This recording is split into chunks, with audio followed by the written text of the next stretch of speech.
Assalamualaikum sahabat Ashabur Islam, semoga kita selalu dalam lindungan Allah Subhanahu wa Ta'ala.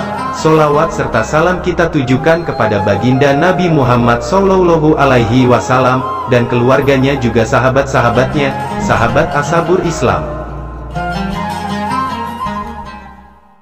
2/3 wilayah Makkah adalah milik Khadijah binti Khuwailid, istri pertama Rasulullah Sallallahu Alaihi Wasallam. Ia wanita bangsawan yang menyandang kemuliaan dan kelimpahan harta kekayaan. Sahabat Ashabur Islam, sebelum Khadijah bersuamikan Rasulullah, Khadijah sebelumnya sudah 2 laki-laki yang pernah menjadi suaminya. Yang pertama, ketika Khadijah berusia 15 tahun, suaminya seorang laki-laki kaya raya dari Bani Tamim bernama Abu Halahin bin An-Nabasi bin Zurara al-Asadi. Dari pernikahan itu lahirlah 2 anak laki-laki yang diberi nama Hind dan Halah. Namun ketika keduanya masih kecil-kecil, Abu Halah wafat dan meninggalkan kekayaan yang teramat berlimpah buat mereka. Jadilah Khadijah janda kembang kota Mekah yang kaya raya dengan 2 anak.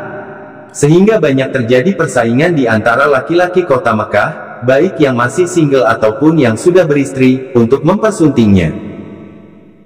Pada pernikahan kedua, suaminya adalah seorang laki-laki dari Bani Makhzum bernama Atik bin Abid bin Abdullah bin Umar al-Makhzumi.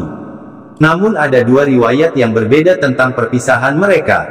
Sebagian kitab sirah menyebutkan bahwa mereka bercerai tanpa anak. Namun sebagian lainnya menyebutkan bahwa Khadijah kembali menjadi janda karena Atik meninggal dunia.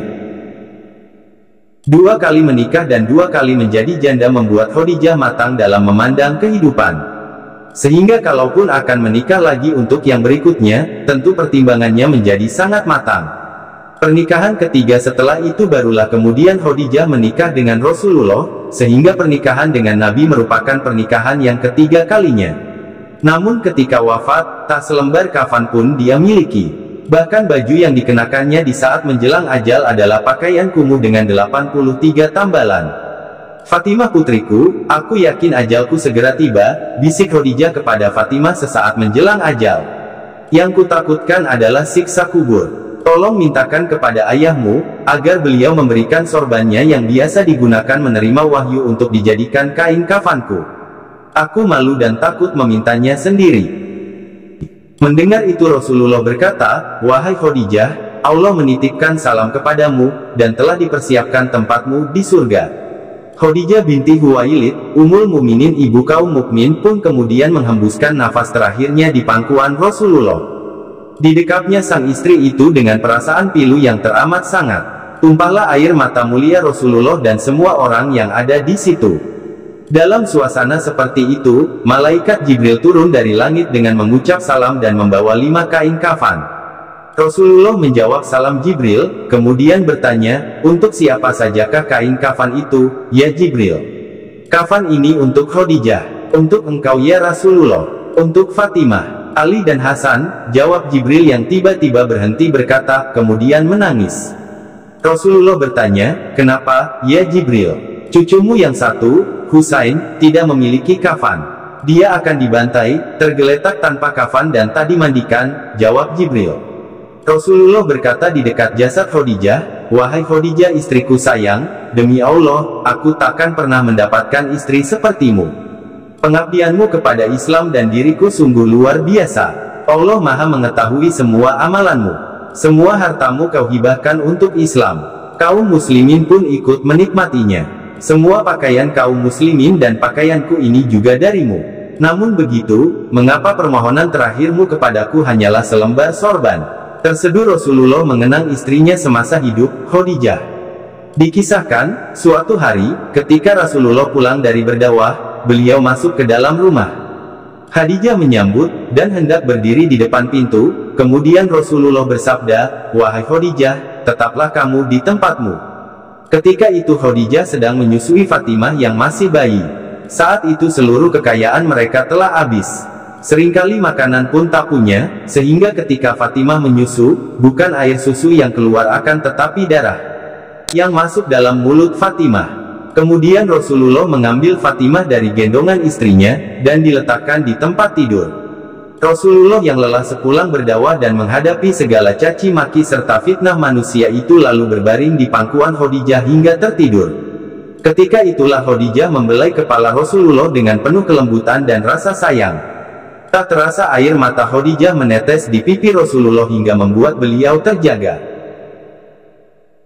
"Wahai Khadijah, mengapa engkau menangis? Adakah engkau menyesal bersuamikan aku?" tanya Rasulullah dengan lembut. "Dahulu engkau wanita bangsawan, engkau mulia, engkau hartawan. Namun hari ini engkau telah dihina orang. Semua orang telah menjauhi dirimu.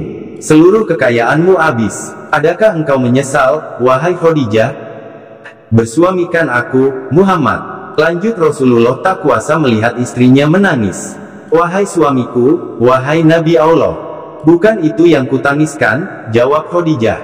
"Dahulu aku memiliki kemuliaan. Kemuliaan itu telah aku serahkan untuk Allah dan Rasul-Nya. Dahulu aku adalah bangsawan. Kebangsawanan itu juga aku serahkan untuk Allah dan Rasul-Nya. Dahulu aku memiliki harta kekayaan. Seluruh kekayaan itu pun telah aku serahkan untuk Allah dan Rasul-Nya. Wahai Rasulullah, sekarang aku tak punya apa-apa lagi. Tetapi engkau masih terus memperjuangkan agama ini.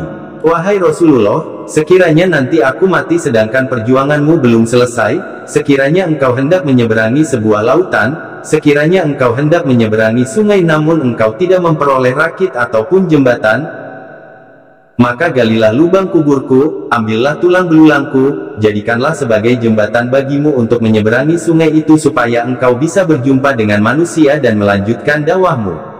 Ingatkan mereka tentang kebesaran Allah. Ingatkan mereka kepada yang hak. Ajak mereka kepada Islam, wahai Rasulullah." Di samping jasad Khadijah, Rasulullah kemudian berdoa kepada Allah. "Ya Allah, ya ilahi Robbi, limpahkanlah rahmatmu kepada Khadijahku, yang selalu membantuku dalam menegakkan Islam, mempercayaiku pada saat orang lain menentangku, menyenangkanku pada saat orang lain menyusahkanku, menenteramkanku pada saat orang lain membuatku gelisah." Rasulullah pun tampak sedih. "Oh Khadijahku sayang, kau meninggalkanku sendirian dalam perjuanganku. Siapa lagi yang akan membantuku?" "Aku, ya Rasulullah," sahut Ali bin Abi Thalib, jawab menantu Rasulullah. Begitulah kisah Khadijah, istri Rasulullah, yang memang istimewa dan menjadi wanita surga. Semoga menjadi tauladan bagi kaum wanita dimanapun berada. Terima kasih sahabat As-Sabur Islam. Semoga bermanfaat. Jangan lupa subscribe channel As-Sabur Islam ini, agar dapat memberi motivasi di video berikutnya. Akhirul kalam, wabillahi taufik wal hidayah. Wassalamualaikum warahmatullahi wabarakatuh.